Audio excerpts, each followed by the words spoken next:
राधा वल्लभ श्री हरिवंश श्री वृंदावन श्री बनचंद्र राधा वल्लभ गुरु हरिवंश श्री वृंदावन श्री बनचंद्र राधा वल्लभ श्री हरिवंश श्री वृंदावन श्री बनचंद्र वृंदावनेश्वरी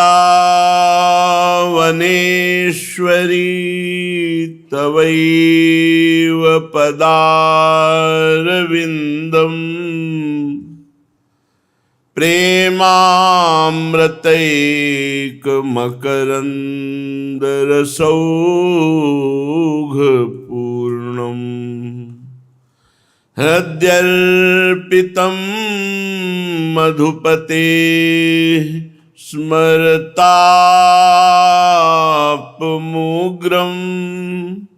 निर्वापयत् परम शीतलमाश्रयामि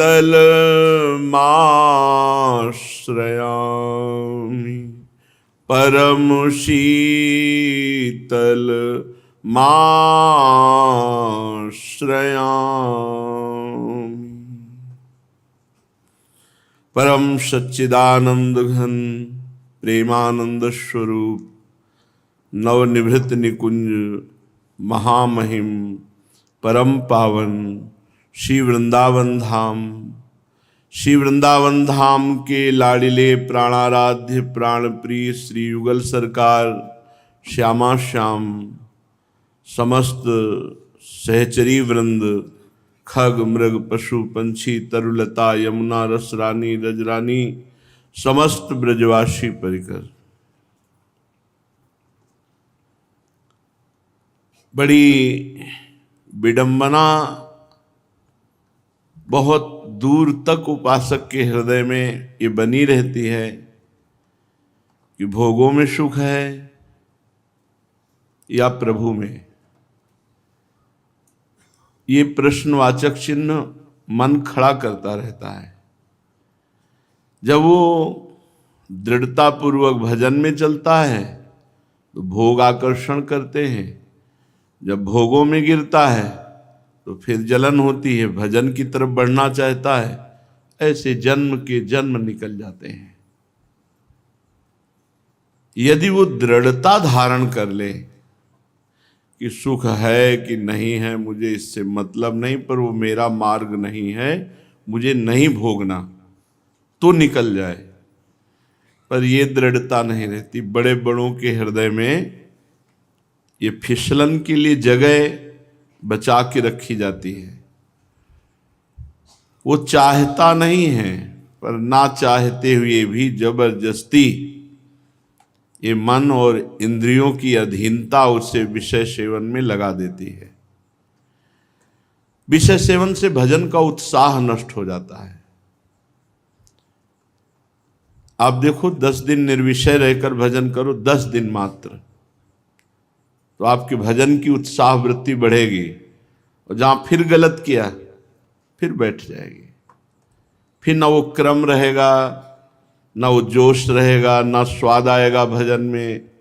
एक खिन्नता सी उदासीनता सी भजन की तरफ आ जाएगी। अब भोग और भजन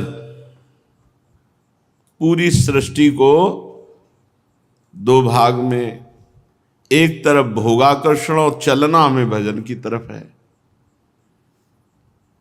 अब भजन में अभी आनंद नहीं मिला, प्रियता नहीं हुई, और भोगों में जन्म जन्मांतर से हम आनंद खोज रहे हैं और प्रियता है।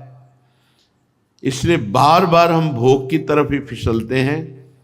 भजन मार्ग में हम सुदृढ़ खड़े नहीं हो पा रहे। भगवान की आश्रय वृत्ति ही यहां बचाएगी। जिन आराध्य देव प्रभु की आप हृदय से शरण में हुए हैं, इसीलिए भक्ति सर्वश्रेष्ठ है, क्योंकि इसमें भगवान का बल है, भगवान का भरोसा है, भगवान का सहारा है। ज्ञान में स्वयं का बल है, अगर आप गिर गए तो गिर गए, फिर किसी जन्म में तैयारी करना। लेकिन भक्ति में गिर करके भी भगवत प्राप्ति हो जाती है। वो भगवान के भरोसे होता है, भगवान का आश्रय लिए होता है, भगवान से फिर विनय करता है, भगवत बल मिलता है और वो भगवान को प्राप्त होता है। भगवत बल से ही भगवत प्राप्ति होती है। इसलिए जिसको ऐसा लगता है कि मैं तैर करके भव समुद्र पार हो जाऊंगा ज्ञान आदि साधनों से, देख ले बड़े बड़े महापुरुषों का अनुभव, संतों का अनुभव कि बिना भगवान श्री हरि की शरण हुए इस दुरंत माया पर विजय प्राप्त करना बहुत कठिन है। 2 4 10 दिन ठीक चलोगे, फिर गिर जाओगे, फिर उठो, फिर गिर गए। बार बार ऐसा होने पर साधक निराश हो जाता है। कब तक? ये निराशा यदि शरणागति है तो पूर्ण भगवान के चरणों में समर्पित करा देगी। अगर अहंकार शेष रहा तो फिर गिरना पड़ेगा। इसलिए पहले से ही अहंकार सहित भगवान की शरण में हो जाए तो इस सब विषयों पर विजय प्राप्त करके इसी जन्म में वो गाढ़ भजन के द्वारा भगवान की प्राप्ति कर ले। फिर हम तो प्रियाजू की शरण में हैं, जिनकी शरणागति का, जिनके चरणों का बड़ा प्रताप है। पूर्ण महिमा चरणों की तो वृंदावन और लालजू जानते हैं, प्रियाजू के श्री चरणों की। श्रीपाद प्रबोधानंद जी महाराज कह रहे हैं, राधा पादारविंदानंदम वृंदावनम हरेर हृदपि पूर्वत्र सैव धत्ते परत्र हरिणार्पयते बलाधृतीयत। श्री प्रियाजू के चरणारविंद का आनंद पूर्ण रूप से तो 2 ही करते हैं, वृंदावन और लालजू महाराज। श्री वृंदावन की रज में हमारी प्यारी जू जब चलती हैं तो चरण चिन्ह बनते हैं, 19 चरण चिन्ह। और जब प्यारी जू चलती हैं तो लालजू का हृदय ऐसा होता है कि वो भूमि लालजू का हृदय बनता है और लाडली जू के चरण लालजू के मानो हृदय पर पड़ रहे हैं। श्रीमद चतुरासी जी के एक पद पर ध्यान दें तो भाव समझ में आ जाएगा। ब्रजनो तरुणी कदम्ब मुकुटमणि श्यामा जो बनी, इस पद में आखिरी के 2 लाइनों के ऊपर लाइन, पद अंबुज जावक जुत भूषण प्रीतम उर अवनी नव नव भाय बिलोभी भाम भू विहरत वर करनी ब्रज नव तरुणी कदम्ब मुकुट मणि श्यामा आजु बनी। पद अंबुज जावक जुत भूषण, श्री प्रियाजू के चरण कमल जिनमें महावर लगा हुआ है, मेहंदी से चित्रकारी की गई है और पायल नूपुर आदि भूषण धारण किए हुए, कहाँ विराजमान है? बोले प्रीतम उर अवनी, प्रीतम के हृदय से लगे हुए। इसमें वर्णन करते हैं पूर्वत्र शैव धत्रे परत हरिणार्प्यते बलाधृतियत। श्री चरणों के समीप बैठकर श्री कृष्णचंद्र जी, श्री लाल जी बलपूर्वक श्री लाडली जी के चरणों को लेकर अपने से हृदय से लगाते हैं।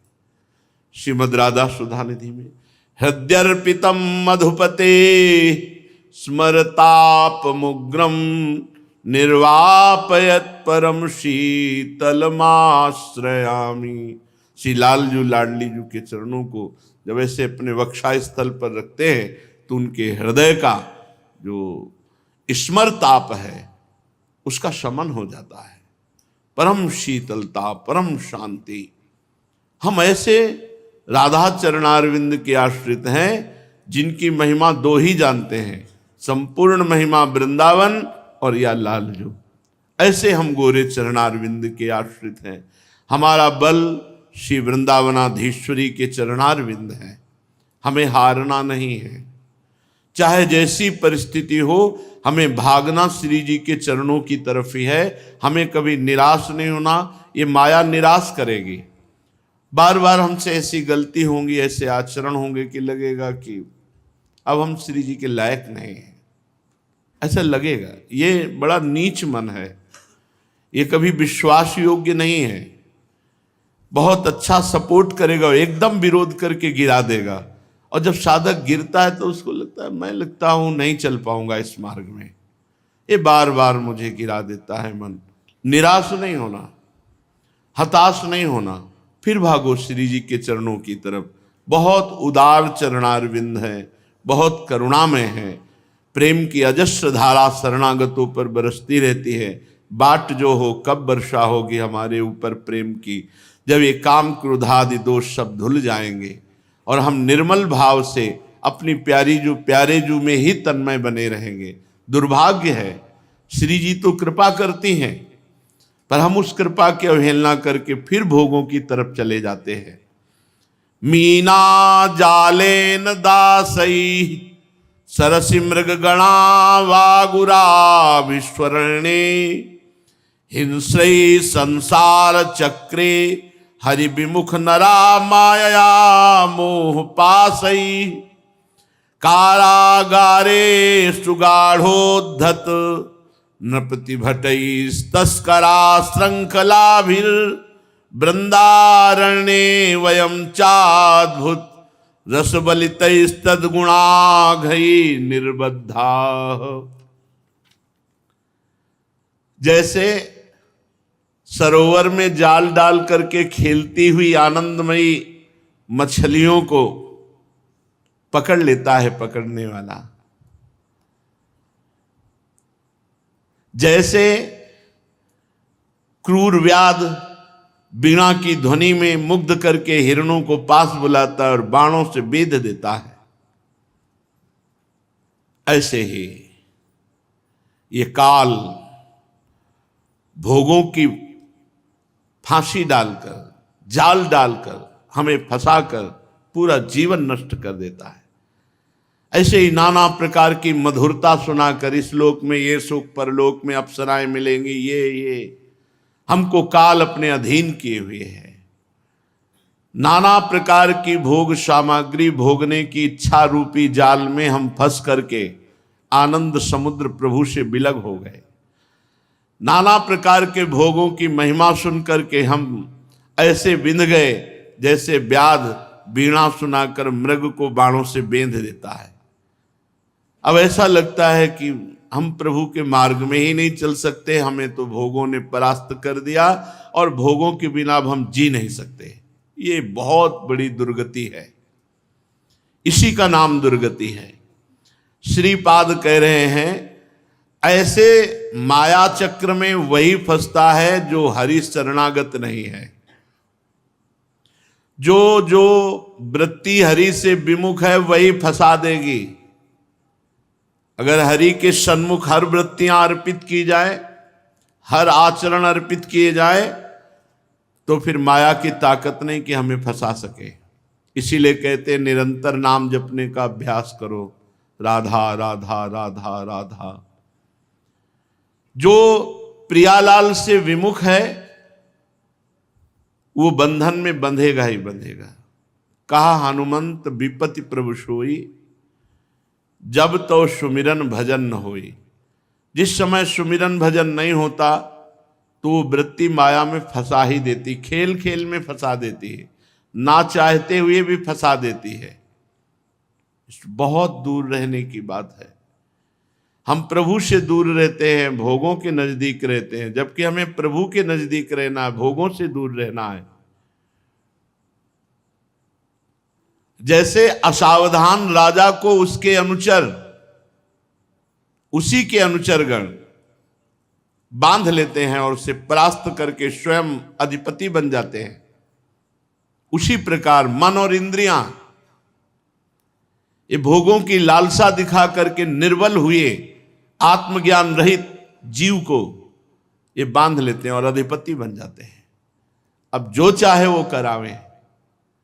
मन बुद्धि इंद्रियां ये ऐसे जीवात्मा को जो आत्मज्ञान रहित है उसको अधीन कर लेते हैं, जैसे मंत्री और सेनापति मिल जाए और राजा को बंदी बना ले और स्वयं राजा बन बैठे। हुसैन शाह ने अपने राजा सुबुद्धि राय के साथ ऐसा ही किया था। वैसे तो राजा यदि प्रवीण हो तो ये नहीं बांध सकते। प्रवीण आत्मज्ञान, भगवत शरणागति, पर ये भगवत शरणागति और आत्मज्ञान से रहित जीवात्मा मन और इंद्रियों के अधीन होकर परास्त हो गया। पूरे हाथ उठा दिए कि अब मैं भोगों के बिना नहीं जी सकता। बहुत बड़ी कमी, बहुत बड़ी हानि। हे वृंदावन धाम, जब ये सब बांधने में समर्थ है तो आप बांधने में समर्थ नहीं हो क्या? आप प्रियालाल के प्रेम रस रूपी जंजीरों से हमें बांध लो। ये छोटे छोटे भोग, ये छोटे छोटे छल कपट, ये जब बांध लेते हैं और हमारे जन्म के जन्म बर्बाद कर देते हैं, तो हे वृंदावन धाम अद्भुत रस से आप हमें क्यों नहीं बांध लेते? आप अद्भुत प्रियालाल के रूप से क्यों नहीं बांध देते? आप अद्भुत प्रियालाल की सेवा सुख से क्यों नहीं बांध देते?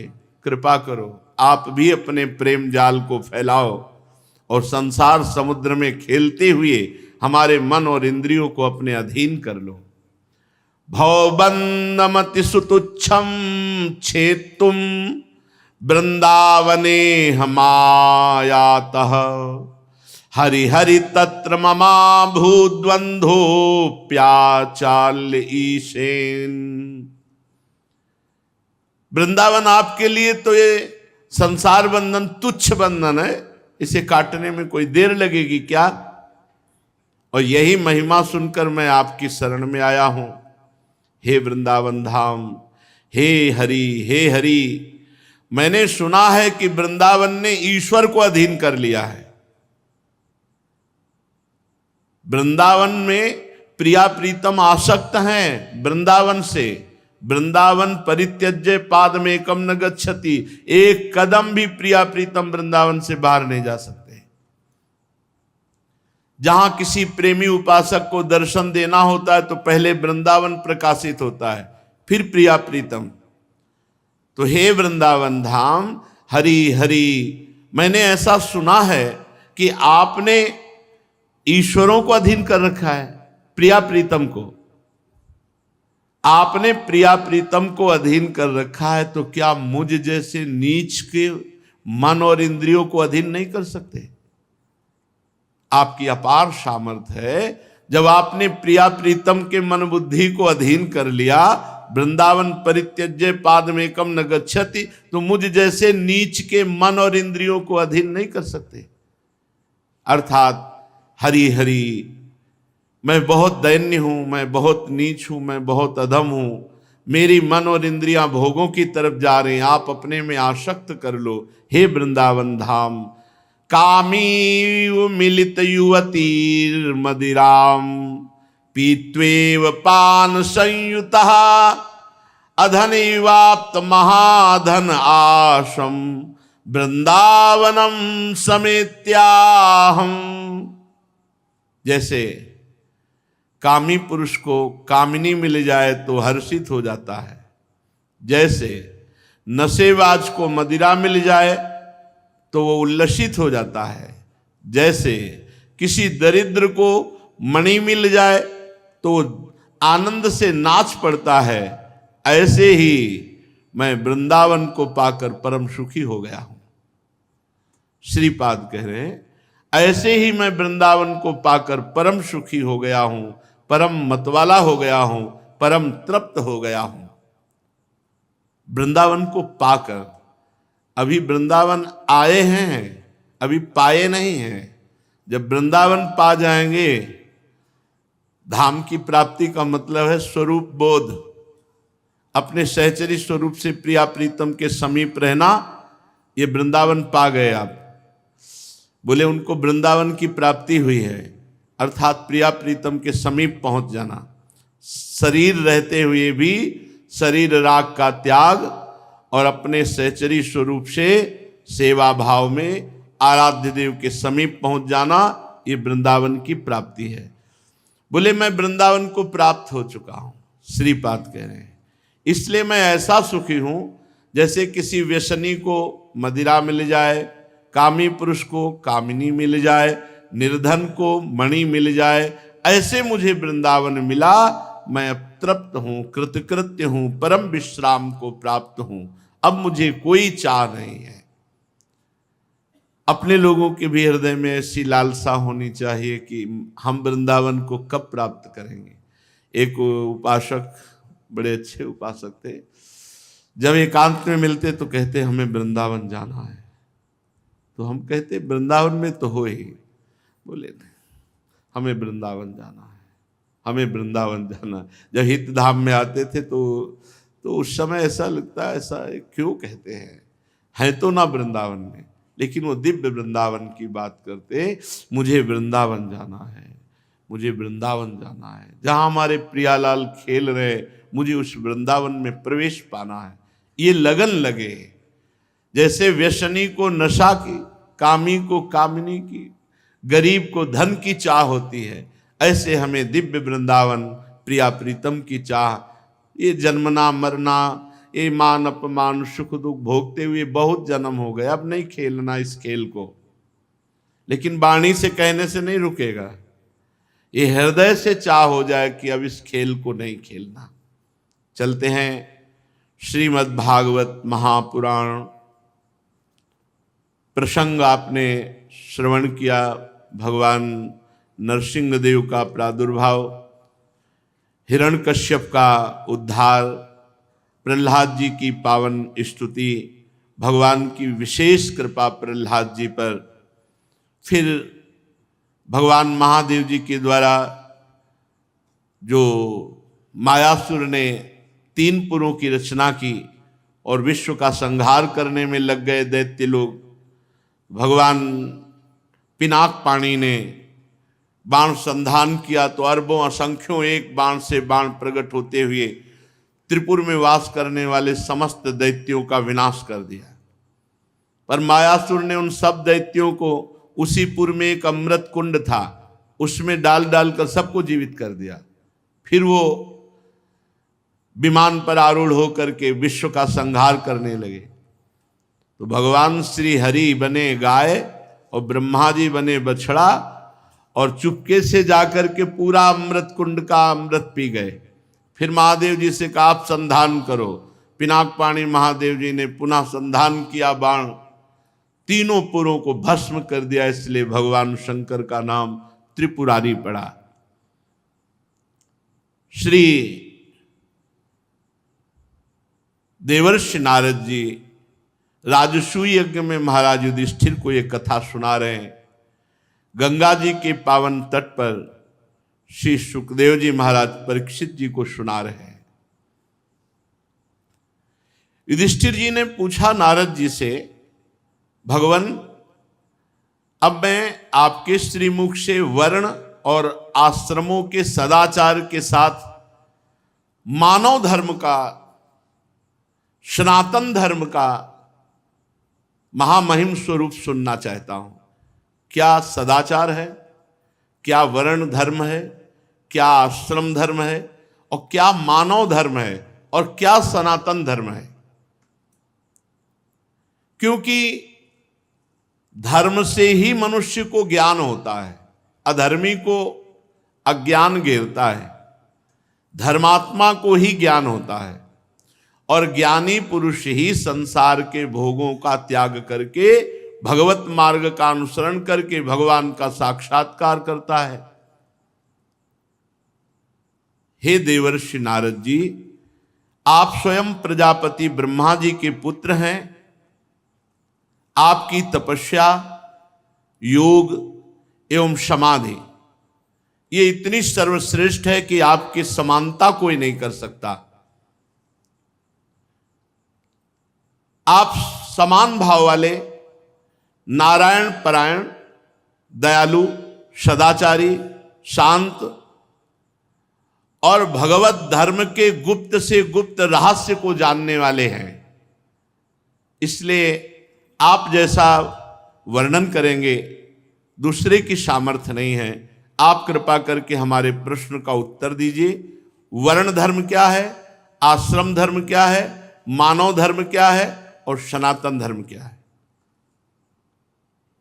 नारद जी ने कहा, युधिष्ठिर, अजन्मा भगवान समस्त धर्मों के मूल कारण है। जितने भी धर्म हैं सबके मूल कारण परमेश्वर ही हैं, भगवान ही हैं। चाहे जिस नाम से पुकारा जाए सबके मूल कारण भगवान हैं। वही प्रभु चराचर जगत के कल्याण के लिए धर्म रूप से अवतरित हुए। जो सनातन धर्म है वो वेद स्वरूप है। जो वेद है वो भगवान है। इसलिए भगवान श्री हरि ही सनातन धर्म है। जो भगवान श्री हरि के तत्व को जानने वाला महात्मा है वो सनातन धर्म है। जो स्मृतियां हैं वो सनातन धर्म है। धर्म पूर्वक जब कर्म किया जाता है तो कभी आत्मग्लानि नहीं होती, सदैव आनंद प्राप्त होता है। और जब धर्म से विमुख आचरण किया जाता है तो आत्मग्लानि होती है। हमारे सनातन धर्म के 30 लक्षण हैं। ये देवर्षि नारद जी कह रहे हैं, सनातन धर्म क्या है? वेद। वेद क्या है? भगवान का साक्षात स्वरूप श्री हरि ही वेद रूप से हैं। तो सनातन धर्म वेद, सनातन धर्म श्री हरि और सनातन धर्म साक्षात भगवान का स्वरूप है। और ये 30 लक्षण हैं सनातन धर्म के। ये जो सनातन धर्मावलंबी जन हैं, ध्यान दें, हमारे सनातन धर्म के 30 लक्षण हैं ये। सबसे पहला है सत्य। ये जो झूठ बोलते हैं, अपने को सनातन धर्मावलंबी कहते हैं, ये धर्म का उल्लंघन कर रहे हैं। और अब 100 में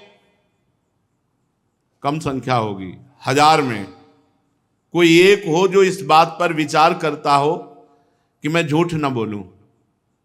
1000 में 100 तो नहीं पढ़ पाएगा। 100 में 99 बोले तो नहीं चलेगा। 1000 में एक कोई होगा जो ये विचारवान हो कि मैं सत्य बोलूं, झूठ ना बोलूं। हम लोग बड़े गर्व से कहते हैं हम सनातन धर्मावलंबी हैं। तो सनातन धर्म का पहला लक्षण है सत्य। और सत्य क्या है? भगवान। सब कोई जानता है, मरने के बाद जब 100 यात्रा होती तो सब बोलते हैं राम नाम सत्य है। जैसे अपने ब्रज में बोला जाता है कृष्ण नाम सत्य है, गोपाल नाम सत्य है, गोविंद नाम सत्य है। अगर भगवान का नाम जप नहीं करते तो किस बात के सनातन धर्मावलंबी? सत्य नहीं बोलते तो किस बात के सनातन धर्मावलंबी? रघुकुल रीति सदा चली आई, प्राण जाए पर वचन न जाए। एक बार कह दिया तो प्राण चले जाए पर अपने वचन नहीं झूठे होने देते थे। और यहाँ सुबह वचन देते हैं, शाम के भूल जाते हैं। सुबह कसम खाते हैं, शाम के तोड़ देते। और हमें गर्व से कहते हैं हम सनातन धर्मावलंबी हैं। हमारे सनातन धर्म के 30 लक्षण हैं। अगर ये लक्षण नहीं है तो आप कैसे कह सकते हो? पहला ही लक्षण है सत्य। सत्य है भगवान नारायण हरि राम कृष्ण। सत्य नारायण सच्चिदानंद रूपाय विश्वोत्पत्त्यादि हेतवे तापत्रय विनाशाय श्री कृष्णाय वयम नमः। जब भगवान कंस कारागार में प्रकट हो रहे हैं तो समस्त देवता करके जब स्तुति करते हैं तो पहला श्लोक है सत्यव्रतम त्रिसत्यम। त्रिकाल में जो सत्य है वो भगवान सत्य। नाम जप नहीं करते, सत्य नहीं बोलते, सत्य मार्ग पर नहीं चलते, किस बात के सनातन धर्मावलंबी? सत्य को समझो। दूसरा दया। ये हमारे सनातन धर्म के 30 लक्षण हैं। दया, सब पर दया। दया करने की सामर्थ्य उसी के हृदय में आएगी जो दया का उल्टा क्या है? याद। जिसे याद है कि मैं कौन हूं, मेरा कर्तव्य क्या है, मैं सनातन धर्मावलंबी हूं, मेरा कर्तव्य है सब पर दया करना और सदैव भगवान की याद में रहना और सत्य बोलना, सत्य आचरण करना। दो ये हुए। तीसरा है तपस्या। सनातन धर्म का लक्षण तपस्या किसे कहते हैं? जो अपने धर्म में चलने पर कष्ट प्राप्त होता है उसे आनंद पूर्वक सहा जाए, उसे तपस्या कहते हैं। जो भी अपने धर्म पर चलने पे कष्ट मिले, काम आदि जलाते हैं, क्रोध आदि जलाते, बहुत प्रकार के ताप हैं। जैसे अब प्रातःकालीन बेला पर उठ करके स्नान करके अपनी दिनचर्या पे आना बड़ा कठिन है। 8 बजे तक खूब सोना, तो कहाँ वो 8 बजे तक सोना और कहाँ 2 बजे रात्रि के जग करके अपनी दिनचर्या करना। तो अपने धर्म के पालन में जो हमें कष्ट मिलता है उसे तपस्या कहते हैं। हमारे सनातन धर्म का तीसरा लक्षण है तप, तपस्या। चौथा है शौच। शौच माने पवित्रता, शरीर की बाहरी पवित्रता और हृदय की आंतरिक पवित्रता। ये सनातन धर्म है। खड़े खड़े लघु शंका करते हैं, पूरे कपड़े में छिट्टी पड़ती है, अपवित्र। शौचालय की सीट पर बैठकर लघु शंका करते हैं, उठे चल दिए, अपवित्र। शौच हुए, वैसे हाथ धो लिया चल दिए। नहीं, बाहरी और भीतरी दोनों पवित्रता होनी चाहिए। लघु शंका ऐसे स्थान पर करो जहां लौट कर तुम्हारे ऊपर छिट्टी ना पड़े। हाथ धोइए, पैर धोइए, आचमन कीजिए। शौच उतने ही कपड़ा पहनकर होइए जितने प्रक्षालन धो सको। और साबुन मात्र से पवित्रता नहीं मानी जाती। साबुन से एक बार हाथ धो लो तो एक बार रज से जरूर हाथ धो। थोड़ी रज ले लो। मान लो आजकल बड़ी आधुनिकता है कि नालियां जाम हो जाएंगी, तो थोड़ी रज ले लो। और रज का स्पर्श ही पवित्र करता है। जल, मिट्टी, रज आदि से बाहरी पवित्रता, और छल कपट, गंदी बातें सोचना, गंदी बातों के संकल्प बनाना, ये सब अंदर की अपवित्रता है। इसका त्याग कर दे। छल कपट, गंदी बातों का चिंतन, गंदी बातों का संकल्प त्याग करने से आंतरिक पवित्रता होती है। और बाह्य और आंतरिक दोनों पवित्रता पूर्ण रूप से सुरक्षित रहेगी यदि धर्म का पहला लक्षण सत्य। सत्य है हरि, सत्य है हरि नाम। यदि नाम चल रहा है तो भीतर और बाहर दोनों से पवित्र रहोगे। सवायाभ्यंतर शुचि, वाय अभ्यंतर शुचि। जो नाम जापक है उस अंदर और बाहर दोनों से पवित्र रहता है। जब तक पवित्र नहीं रहोगे तब तक आप उच्च कोटि के विचार वाले नहीं बनोगे। पक्की बात समझना। जितना आप पवित्र रहोगे उतने ही आपको दैवी संपदा के विचार आएंगे, उतने ही दिव्य महापुरुष आपसे मिलने आएंगे अव्यक्त रूप से। अब आप समझो, ये बात हम कह रहे हैं, इसमें कितने % लोग बच रहे हैं। पवित्रता बहुत जरूरी है। पवित्रता, ये जो आज के लोग हैं ना, बोले मन पवित्र होना चाहिए। सर ये बाहरी सब क्या है, तो दिखावा है, तो मन कैसे पवित्र होगा? बाहरी तो तुम्हारा मन अपवित्र हुआ है, भोगों में, शरीर में, संसार में, तो यहीं से पवित्रता शुरू होगी, तब तुम्हारा मन पवित्र होगा। बाहर से पवित्र होते होते अंदर पवित्र हो जाओगे, बाहर अपवित्र है तो। हमारा सनातन धर्म का लक्षण चौथा है पवित्रता। पहला सत्य, फिर दया, फिर तपस्या, फिर पवित्रता। 30 लक्षण है, ये सनातन धर्म है, इसको समझो। पवित्रता बड़ा कठिन है, पवित्र रहना। आप देखो बड़ा कठिन है पवित्र रहना। पवित्रता अत्यंत अनिवार्य है सब साधक के ध्यान। पवित्रता, अगर पवित्रता नहीं तो आपका विचार उत्तम नहीं हो सकते, आप महापुरुषों का जो चिंतन शैली है वहां नहीं पहुंच सकते। कल एक आए थे भगत जी एकांतिक में, उन्होंने कहा आपने सत्संग में और एकांतिक में कहा कि मन की पीएचडी की है, तो हम भी मन की पीएचडी कर रहे हैं, तो हम आपसे बात करना चाहते हैं। हमारा मन, आपका मन, क्योंकि आपने भी पीएचडी की, हमने भी की, तुमको आप पढ़ के की हो? बोले हाँ। तुमको हम पढ़े थोड़ी पीएचडी, हमारा तो विनोद में कहा था, हम तो मन को पढ़ा है, हमने मन को पढ़ा है।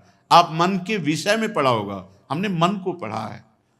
तो बोले फिर तो हमारा और मन आपका समान हुआ। तुम कहा तुम्हारे मन को देखने की हमारी रुचि नहीं है, और हमारे मन में पहुंचने की तुम्हारी सामर्थ्य नहीं है। तुम्हारे मन को देखने की हमारी रुचि नहीं है, क्योंकि मन मन की रुचि जान नेह विधि अनुसार है, और तुम्हारा मन हमारे मन तक पहुंच जाए इतनी सामर्थ्य नहीं। आ जाएगी, मानो देह है, हरिवंश शरणागत हो, किसी सहचरी की कृपा हो जाए तो भले, नहीं ऐसे अनुमान से थोड़ी जान सकते हो। तितिक्षा पांचवा है सहनशीलता। तितिक्षा ये सनातन धर्म है। देखो महाराज शिवी ने कबूतर की रक्षा के लिए अपने देह के मांस को काट के दिया। तितिक्षा दूसरों के हित के लिए, दूसरों के मंगल के लिए भीषण से भीषण कष्ट सह जाना, भारी से भारी कष्ट धर्म के लिए सह जाना। श्री गुरु गोविंद सिंह के दोनों लाडले राजकुमार प्राण प्रिय दीवाल में चुनाए जा रहे हैं, लेकिन धर्म के आगे ना उनके हृदय में शोक है, ना उनके हृदय में मोह है। धर्म के लिए बलिदान। तितिक्षा हर कष्ट को सहकर अपने धर्म का पालन करना, धर्म का त्याग नहीं करना। धर्म भगवान का साक्षात स्वरूप है। अगर आप धर्म के लिए कष्ट सहेंगे तो फिर कष्ट रह ही नहीं जाएंगे, अद्भुत आनंद आएगा। तितिक्षा हर कदम धर्मात्मा पुरुष के सामने कष्ट रूपी कांटे बिछाए जाते हैं, और जब उन पर वो चलता है तो हर कांटा उसके लिए फूल के समान हो जाता है। पर इतनी हिम्मत होनी चाहिए, ये धर्म रूपी मार्ग में चलने पर ये शूल फूल बन जाएंगे, पर पहले शूल। इसीलिए धर्म पर चलना बड़ा कठिन होता है। तितिक्षा सहनशीलता, हर परिस्थिति में सहनशीलता। और उचित अनुचित का विचार छठवां है, ये विवेक। सनातन धर्म का छठा लक्षण विवेक, सत असत का विचार, उचित अनुचित का विचार। उचित क्या है, अनुचित क्या है, सत क्या है, असत क्या है, इसका विचार ये विवेक से होता है। ये विवेक कहां मिलता है? बुद्धि तो सबके हो सकती है, पर विवेक नहीं। विवेक सत्संगियों को मिलता है। बिन सत्संग विवेक न होई, बिना सत्संग के विवेक हो ही नहीं सकता, और सत्संग बिना भगवान की कृपा के नहीं मिलता। बिन सत्संग विवेक न होई, राम कृपा बिनु सुलभ न सोई। राम कृपा बिनु सुलभ न सोई। उचित अनुचित का विचार। सातवां मन का अधीन करना, यह है सनातन धर्म। मन का अधीन करना, संयम में लेना। जो मन चाहे वो थोड़ी नहीं, जो धर्म कह रहा है उसके अनुसार मन को चलाना, ये मन का संयम करना बड़ा कठिन है। मन का संयम करना, बातें बना लेना, अधिक बात, बड़े बड़े ज्ञान की बातें आके जब करते हैं, फिर जब मन के संयम की बात करते हैं, ईमानदारी से वृंदावन में बैठे हो, सत्य बताओ, तो फिर चुप हो जाते हैं। ज्ञान तभी सार्थक है जब संयतेन्द्रिय श्रद्धावान लभते ज्ञानम तत्परा संयतेन्द्रिय, जो तुमने ज्ञान जाना तत्परा उसके परायण हो और अपनी इंद्री मन को संयम में लो, तब तो तुम्हारा ज्ञान सार्थक, नहीं तो बकवास है, ज्ञान थोड़ी है। ये बातें बनाना अलग बात, अपने लोग पूरा जीवन इसी में चल रहे हैं, पूरा जीवन का निर्णय बता रहे हैं। भगवान की कृपा के बिना एक कदम भी नहीं चल सकते, भगवान की कृपा के बिना एक दिन भी पवित्र नहीं रह सकते, एक दिन भी। ये हाथ उठा कहते हैं, कोई मुझ टे तो भाई अलग है, कभी हमें मिले ऐसा कोई कि भाई बकाया हम जैसे बता रहे हैं कि एक दिन भी साधना परायण होकर पूर्ण पवित्र जीवन तो ये भगवान की कृपा से निपटा, पूरा जीवन तो बहुत बड़ी बात है। मन का संयम और फिर इंद्रियों का संयम। फिर अगला है अहिंसा, मन से, वचन से, शरीर से किसी की भी हिंसा ना करना, ये सनातन धर्म है। अहिंसा, वाणी से ऐसे कठोर शब्द मत बोलो किसी का दिल दुख जाए। आपको बोला हो तो उसका स्वभाव है, आप सनातन धर्मावलंबी, आप ऐसा ना बोलें। शरीर से किसी को पीड़ा पहुंचाएं, ऐसा हमारा आचरण ना हो। मन से किसी का बुरा सोचे, ऐसा हमारा मन ना हो। तो हमारा तन, मन, वचन तीनों हिंसा रहित हो, तभी अहिंसा, इस सनातन धर्म का लक्षण हमारे हृदय में आएगा। फिर है ब्रह्मचर्य, इस सनातन धर्म का लक्षण।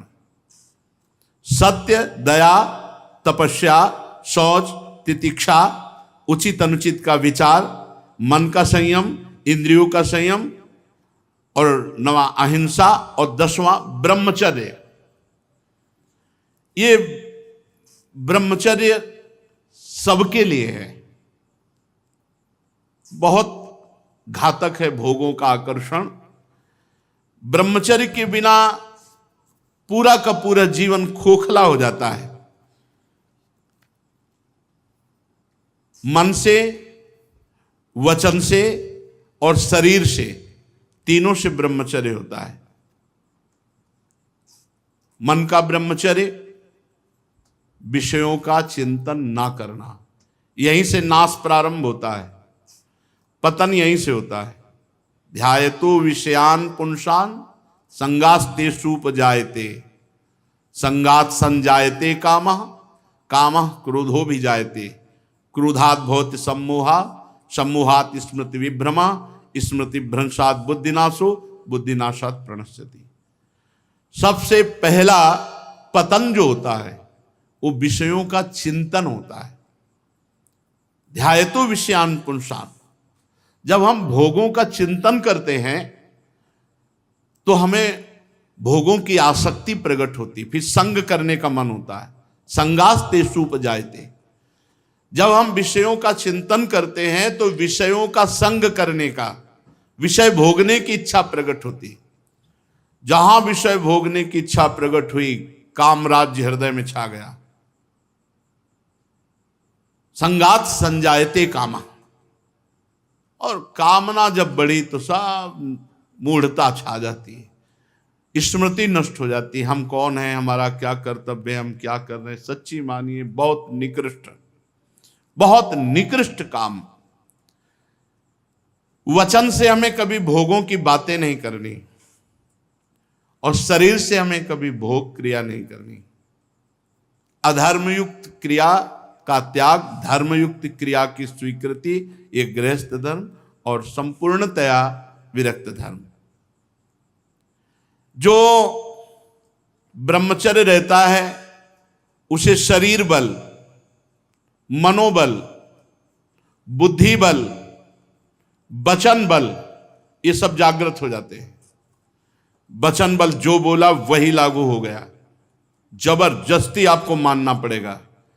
और मनोबल, जो संकल्प किया अंदर वही बाहर क्रिया प्रारंभ हो गई, वही दिखाई देने लगा। देह बल, रात दिन मेहनत करो फिर भी थकान नहीं। आप कुछ समय तक व्यवहार करके देखिए ब्रह्मचर्य का, फिर आपको खुद पता चलेगा कि कितना आनंद प्रदान करता है ब्रह्मचर्य। ब्रह्मचारी को विषय भोग जहर है ऐसा मानना चाहिए। जैसे कितनी भी सुंदर खीर हो और कोई हमारे कान में आकर विश्वसनीय कह दे कि इसमें जहर पड़ा है तो हम बिल्कुल नहीं खाएंगे। हमारे शास्त्र कह रहे हैं, महर्षि जन कह रहे हैं कि ये विषय भोग जहर है, महान विषय है, ये पूरे जीवन को नष्ट कर देता है। तो ये जब ज्ञान हो तो उसका फल है विरति। जब हमें ज्ञान हो गया तो उससे हमें वैराग्य होना चाहिए, पर नहीं, ये ज्ञान तो है कि भोगों में सुख नहीं है, भोग दुख रूप है, भोग जहर के समान है। कैसा ज्ञान है? वाचिक ज्ञान, उपदेश देने के लिए। लेकिन जब भोग सामने आते हैं तब ये ज्ञान काम नहीं करता। यदि उपासक भोगों से भयभीत हो जाए तो बच जाए, बहादुरी नहीं, भागना पड़ेगा इसमें।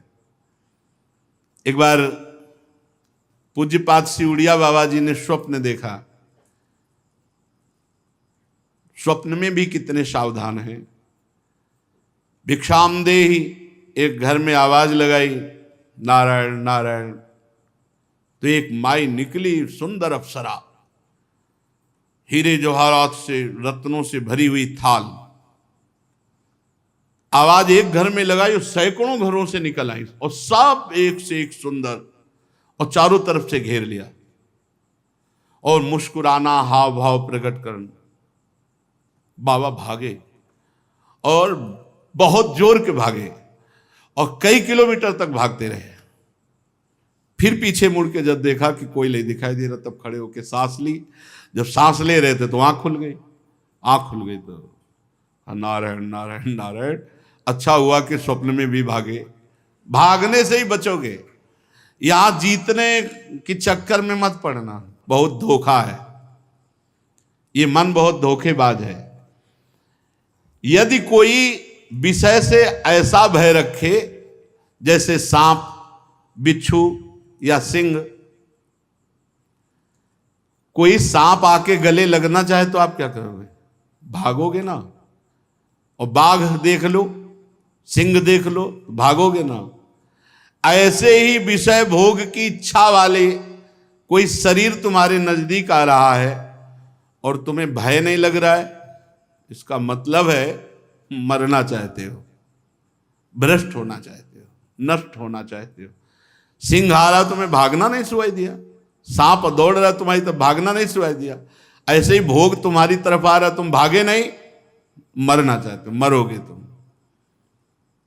कोआ मदांधो मदना तुरुआ, भगवान शंकराचार्य जी से पूछा, को अंधों में बड़ा अंधा कौन है? बोले जिसको काम सता जाए, जो काम से युक्त हो गया, काम से व्याकुल हो गया, वो सबसे बड़ा अंधा है, वो कुछ नहीं समझ पाएगा। आप बड़े मजे से भोग को देखते हैं और भोगते हैं और फिर विचार करें ब्रह्मचर्य असंभव। जैसे जलेबी है, एक बार चख लिया तो जलेबी नाम लेते ही वो कुरकुराहट वो मुंह में आ जाएगा, नहीं आ जाएगा? इसे कहते हैं तृष्णा। भोग भोगा, अब वो तृष्णा जहर की तरह तुम्हारे हृदय में बस गई। अब वो भगवाने निकाले तो निकाले, नहीं तो पूरा जीवन भर मार देगी। भोगों का जहर तृष्णा, तृष्णा।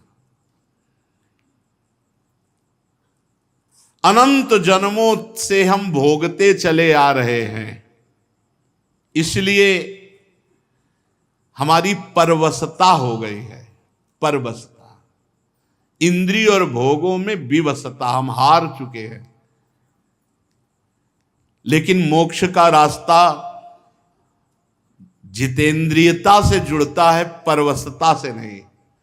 इसलिए आपको एक इंद्रियों के भोगों से जीतना पड़ेगा, लड़ना पड़ेगा। भटकते रहने से ये जन्म भी चला जाएगा, जैसे और जन्म चले गए। बहुत बार ये सब भोगा है, देवराज इंद्र भी बने होंगे कभी ना कभी, बहुत बार, बहुत बार सब। लेकिन भगवान के प्रेमी भक्त कभी नहीं बने जिंदगी में, पक्की बात। इस बार अवसर मिला है भगवान से प्रेम करने का। कोल्ले जी अल्ले जी के चरित्र में नहीं आता कि बचपन से बैरागी और एक राजा की उपवन वाटिका में वो शयन कर रहे थे, वहीं वो सब राजकुमार और सब वैभव सब देख करके उनके मन में ऐसी लालसा आ गई कि यार ये सुख तो बहुत बढ़िया है। तो भगवत प्राप्ति रुक गई और उनका अगला जन्म हुआ और राजकुमार से मित्रता हुई और सारे भोग उनको मिले।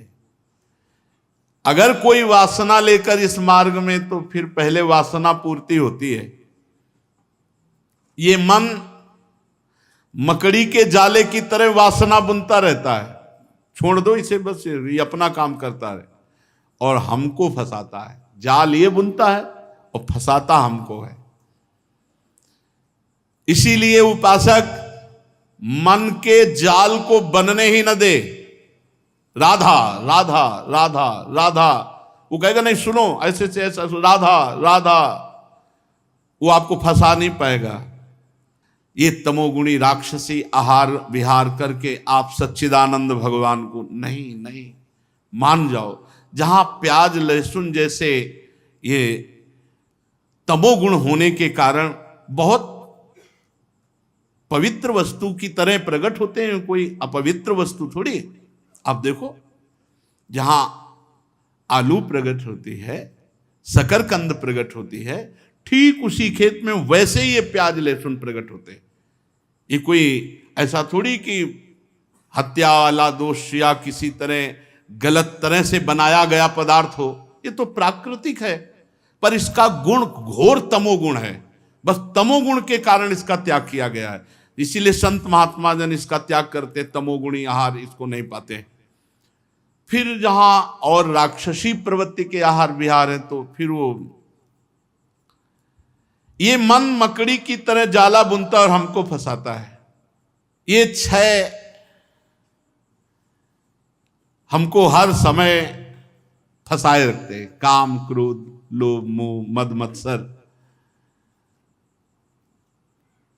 यदि ब्रह्मचर्य रहना है तो हमें बहुत संभालना है तीन को। वाणी से हमको कभी भी ब्रह्मचर्यहीनता वाली बातें नहीं करनी।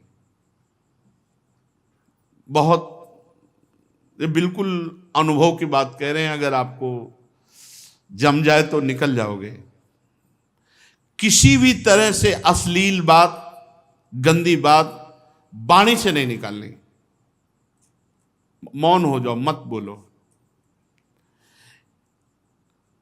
बहुत चीजें ऐसी होती हैं जो अनुभव करके बोली जाती हैं।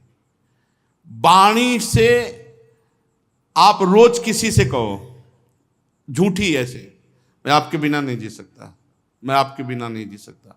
एक दिन आपके मन में आ जाएगा मैं आपके बिना नहीं जी सकता। एक दिन आप स्वीकृति स्वयं में कर लेंगे कि मैं आपके बिना नहीं जी सकता। वाणी से बोलते रहो, तुम देख लेना, एक दिन किसी एक से बोलते रहो मैं आपके बिना नहीं जी सकता। फिर दूसरे दिन बोलना मैं आपके, कुछ दिन में मन से आ जाएगा मैं आपके बिना नहीं जी सकता। फिर स्वयं में आ जाएगा मैं आपके बिना नहीं जी सकता। जब हम वाणी से गंदी बातें करते हैं तो तुरंत मन उसका चिंतन करता है और वो उल्लसित हो जाता है। इसलिए वाणी से पहला ब्रह्मचर्य। हमें रसना कटो जो अन्न रटो। अन्य बात, जो प्रियालाल से विमुख करने वाली बात, जो कुत्सित बात, विकारें, जो विकार बढ़ाने वाली गंदी बात है, वो हमें नहीं करनी। नियम ले लो, नहीं करनी। आज से नियम ले लेते। जितने लोग कथा सुन रहे हैं, कोई इसमें पैसा लगने की बात नहीं। वाणी से हम गंदी बात, अश्लील बात, गलत बात नहीं बोलेंगे। वाणी का ब्रह्मचर्य, वाणी से गंदी बात नहीं बोलेंगे, अश्लील बात नहीं बोलेंगे, जो भगवत विमुख करने वाली बात है हम नहीं बोलेंगे। नियम ले लो, हम कोई कसम खाने की बात थोड़ी कहते। नियम ले लो, जहां ऐसी बात आवे आप मौन हो जाओ। दूसरी बात, श्रवणेंद्री से हम कभी अश्लील बात नहीं सुनेंगे, गंदी बात नहीं सुनेंगे। बहुत प्रभाव पड़ता है, बहुत प्रभाव पड़ता है। श्रवणेंद्री से जो हम सुनते हैं उसका तत्काल मन पकड़ करके मनन करता है और वो उसी तरफ चल पड़ता है जिस तरफ की बात हम सुनते हैं। और नेत्रेंद्री से जो हम देखते हैं वो बहुत तुरंत प्रभाव पड़ता है। देखो, नेत्रेंद्री से ऐसी कोई ग्रंथ मत पढ़ो, कॉपी, ऐसी पुस्तिका जो ब्रह्मचर्यहीनता वाली है। ऐसे कोई दृश्य मोबाइल से मत देखो जो ब्रह्मचर्यहीनता वाले हैं। ऐसे कोई दृश्य बाहर मत देखो, पशु पक्षी आदि मैथुन करते हुए, ऐसे कभी मत देखो। इसका बहुत बड़ा प्रभाव होता है। अगर इन तीन का संयम कर सको तो आपके ब्रह्मचर्य में बहुत लाभ मिलेगा। पहला वाणी से, दूसरा श्रवणेंद्री से, तीसरा नेत्रेंद्री से। और खास बात यह है कि जिससे हमारा ब्रह्मचर्य नष्ट होता है उससे सानिध्य न दे कभी। ऐसी कोई क्रिया, ऐसे कोई व्यक्ति का संयोग जो हमारे ब्रह्मचर्य का घात करे, बहुत बहुत सावधानी। पर ये ऐसा दलदल है कि एक बार जो फंस गया भगवान निकाल सकते हैं। जिस समय मन अपने स्वरूप में आया वो सब करवा लेगा। बहुत विचित्र है, बहुत विचित्र है, बहुत विचित्र मन का खेल। हमें ऐसा कोई रिश्ता, नाता, कोई संबंध जो हमारे ब्रह्मचर्य को नष्ट कर रहा है, दूरी बनानी चाहिए। और भोजन का ब्रह्मचर्य पर बहुत बड़ा प्रभाव है। यदि आप अधिक मिर्च वाली, घर में ही बना के करें, अधिक मिर्च वाली, अधिक तेल घी वाली ये पदार्थ पाएंगे तो ब्रह्मचर्य स्वाभाविक नष्ट हो जाएगा बिना किसी क्रिया के। ब्रह्मचारी को एक बीमार की तरह भोजन पाना चाहिए। जैसे मूंग की दाल है, घिया की सब्जी, रोटी, बस, क्योंकि उसे पावर की जरूरत नहीं है, उसे अधिक पावर की जरूरत नहीं है। स्वयं में सामर्थ्य सुरक्षित है, इसलिए बाहरी पदार्थों से बादाम चबा रहे हैं, काजू चबा रहे हैं, हलवा खा रहे हैं और बहुत प्रकार के मीठा आदि। मीठा तो ब्रह्मचर्य में थोड़ा बस ले ले, इसके बाद अधिक मीठा भी वो जहर का काम करेगा, स्वाभाविक ब्रह्मचर्य को नष्ट कर देगा। जो भोजन कब्जियत बनाती है, अगर ऐसा भोजन पाया जाएगा तो ब्रह्मचर्य अपने आप स्वप्न दोष के रूप में नष्ट हो जाएगा। सात्विक भोजन, पेट साफ, बहुत आवश्यक है। हल्का भोजन, कम मात्रा में, पेट उधर, तो बहुत सुंदर आपके भजन की वृत्ति बढ़ेगी। आपका ब्रह्मचर्य बहुत लंबे समय तक आबाद चलेगा। बाजार की वस्तु तो ब्रह्मचारी होकर बाजार की वस्तु तो मुझे समझ में नहीं आता। बाजार की वस्तु तो नहीं खानी चाहिए, बनी हुई, बाजार की वस्तुएं बनी हुई। एक ही चीज को आप गौर से पा करके किसी एक चीज को बाजार की, फिर देखो आपके अंदर स्फुरणा क्या होती है, पहले कैसे हो रही थी, फिर कैसे हो रही है। और आप पवित्र भोग लगा के श्री जी को पवा के पा के फिर देखो कैसी स्फुरणा हो रही भजन की। भजन परम पवित्र वस्तु, ऐसे थोड़ी होता तुम जहां तहां अन्न खात सखी कहत आप कात, सकल दिवस द्वंद जात रात सर्व सोई शिव। सेवक जी महाराज जहां तहां अन्न खाते थे, बाजार का भोजन हो, बोले ब्रह्मचारी जी हैं। नहीं हो पाएगा भाई, ब्रह्मचर्य नहीं हो पाएगा। हाँ, नाम लिख सकते हो, टाइटल तो बन सकता है, लेकिन सही माने में आपका ब्रह्मचर्य, जब तक आपका आहार शुद्ध, अगर अपने धर्म को सुरक्षित रखना चाहते हो तो बाजार का भोजन। और छोटे छोटे बच्चों में बहुत सी गलतियां ऐसी आ चुकी हैं जो उनके जीवन को नष्ट कर रही हैं। हमें ऐसे कई बच्चे मिले हैं, तो माता पिता को चाहिए कि छोटे बच्चों से भी मित्रता का व्यवहार करें, उनको इतना फ्री करें कि वो आपसे अपनी बात बता सकें और आप उनको सही दिशा दे सकें। नहीं, जैसे 13-14 वर्ष के बच्चे हैं और ये गंदी क्रिया कर रहे हैं, इनका जीवन बहुत बुरी तरह नष्ट हो जाएगा। ये गृहस्थी लायक नहीं रहेंगे। विरक्ति तो बहुत बड़ी बात रह गई, ये गृहस्थी लायक नहीं रहेंगे, संतान उत्पन्न करने लायक नहीं रहेंगे। इसलिए माता पिता को चाहिए कि अपने बच्चों से फ्रेंड की तरह, दोस्त की तरह बात करें, उनको इतना उत्साह दें कि उनके अंदर जो गलती है वो पकड़ लें और प्यार से समझा दें। अगर हम बार बार बच्चों को समझाएंगे, नए नए बच्चे अभी गलत मार्ग में जो जा रहे हैं वो सुधर जाएंगे। हमारे सनातन धर्म का लक्षण है ब्रह्मचर्य, फिर है त्याग। दूसरों को सुख देने की वृत्ति का नाम त्याग है। अपने सुख को दूसरों में बांटना,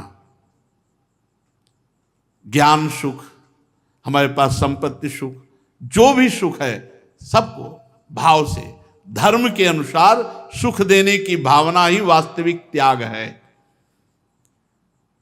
शास्त्रों का नित्य स्वाध्याय करना यह सनातन धर्म का लक्षण है।